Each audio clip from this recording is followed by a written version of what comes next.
هذا صناعة صابون من زيت الزيتون. بەم شێوەیە سابوون دروست دەکرێت. زەیتی زەیتون و چەند مادەیش تر تێکەڵ دەکەین، پاشان بە چەند قۆناغێک سابوونەکە دروست دەبێت. دوای ئامادەکردنیشی دەیفرۆشین.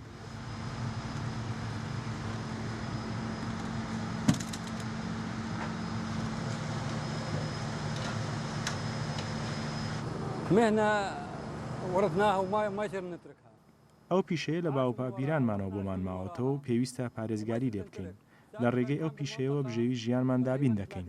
لەم ناوچەی ئێمە نزیکەی 30 کەس هەیە بەو پیشەیەوە خەریکن و کار دەکەن. دوای ئامادەکردنی سابوونەکان دەیان نێرین بۆ بازار لە سەرجەم پارێزگاکانی عێراق.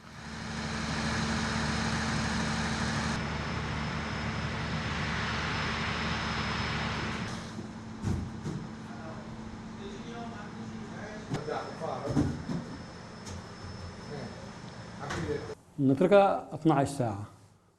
12 ساعات سابوونەکە دادەنین تاکو و شک دەبێتەوە. دوای وشک بوونەوەشی دەیبڕین و دواتر بڵاوی دەکەینەوە بۆ ئەوەی بە تەواوەتی خۆی بگرێت و ڕق ببێت.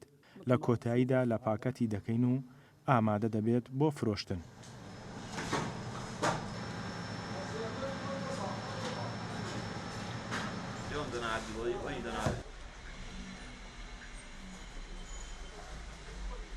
همیتش سر کوالیتی و ما هاي صابون حلبي بعشقات تدا شكرن صابونای گله کلا بس جاره که وجبک ماهاتی ما استعمال کی در کد گله کلا بس او جار و نهات یابه هم حس کن که بگه مثلا هاری کاری بون ها بکرن کارگاه هات بنا دانان و گله جوراج هات بنا شکرن و رغبت السر چون بوشی بضاعه مبقوی محلیه بضاعه باش نبی نه تشکر